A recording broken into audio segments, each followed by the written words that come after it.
All right, guys, moment of truth. This bike, it's been a while. We'll just leave it at that. I did get the part in.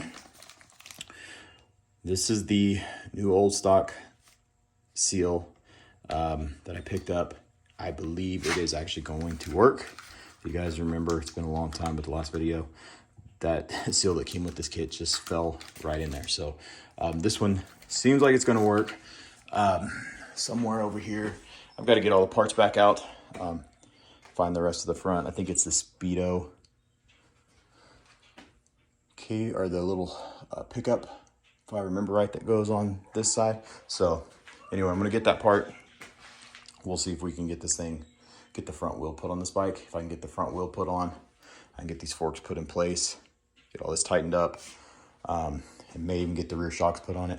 See if I can get it off of the stand. That's the goal. So let me find the parts for this, because it has been forever. I'm not gonna lie, I've moved since I've last worked on this bike, so I need to find where I put everything. Yeah, I think that might be it there. I don't remember if that was the original seal. I think, yeah, that's the one that came with the kit, and you guys can see does not fit. So like I said, I believe, if I remember right, this is what sits inside of that, just like that. So yeah, we'll see if I can get this all put together, get the front wheel back on. I gotta kind of check my book real quick, make sure I put everything back right, because again, it's been forever. So see what I get done here. I'll cut back in just a minute. So yeah, that went right in. It's perfect. So if any of you guys are working on a goldwing, I think this is a 78, 79. I honestly don't even remember the year. Well, I thought that said up there, but I guess not. I guess it's, no, it's over here. 78. I think this actually is a 79. It says 1178, but I think this is actually titled as a 79. So anyway, 78, 79. GL, I think it's a 1000.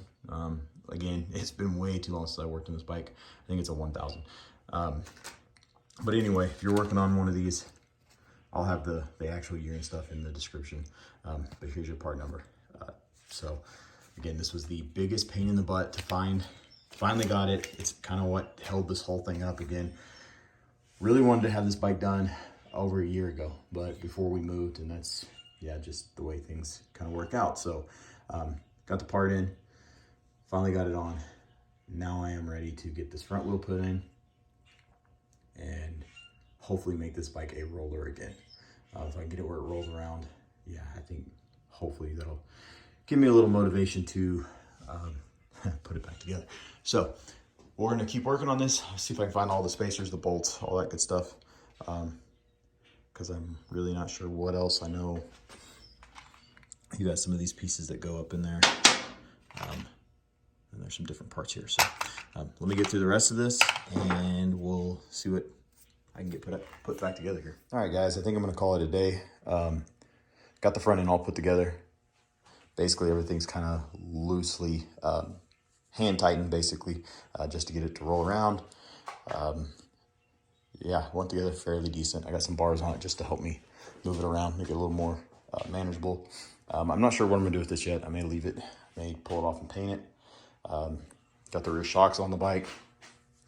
These actually didn't work, or they're pretty decent, to be honest. They got different bushings here for your, depending on what you're putting it on, so they'll fit a wide range of bikes, but they actually went on fairly well. I do need a spacer here. You guys can see there's a little bit of a gap, so I need to get a spacer, and I don't want to keep these washers like that on there. So we'll get a nice chrome spacer, get that on where it needs to be, and yeah, tighten everything up. Kind of the next step. Get the rear axle tightened down, front end all tightened up where it needs to be, and yeah, I think after that it's going to be get the exhaust put on it, carburetors on it. The carburetors set up. I do need to get these yanked off and painted. I believe I can undo these boots here and they'll go right on this one. I think I'm gonna have to look into that a little bit. I think that's how that works. I got a Volkswagen carburetor in here that'll go on there. I believe these are the jets. Yeah, I'm not sure. There's a speedometer in here, headlight, got grips, random stuff down there. So yeah, getting close. What's funny is, so this is the front seal I ordered a long time ago, and I couldn't find it. So that's why I ordered another one. And these are pretty hard to find. So I did find another one, but this one had gotten stuck in the box with the headlight when we moved. So yeah, got an extra one, I guess. But yeah, I think that kind of covers it. So again, it's back on its own wheels and I can roll it around. So that makes it a hell of a lot easier to work on. So pretty excited about that. Yeah, it looks good. I think the color of it looks pretty cool. So I think you get that kind of coppery color in there on the intake and on the intake horns and all that stuff going up to the carb. I think it's going to look pretty cool. The exhaust, that chrome exhaust will look really nice. Yeah, I think it'll be a cool bike. So yeah, if you guys have any questions over it, like I said, it's been a long time since I worked on this bike. So it's good to start getting pieces put back together. But yeah, we'll catch you on the next one, and thanks for watching.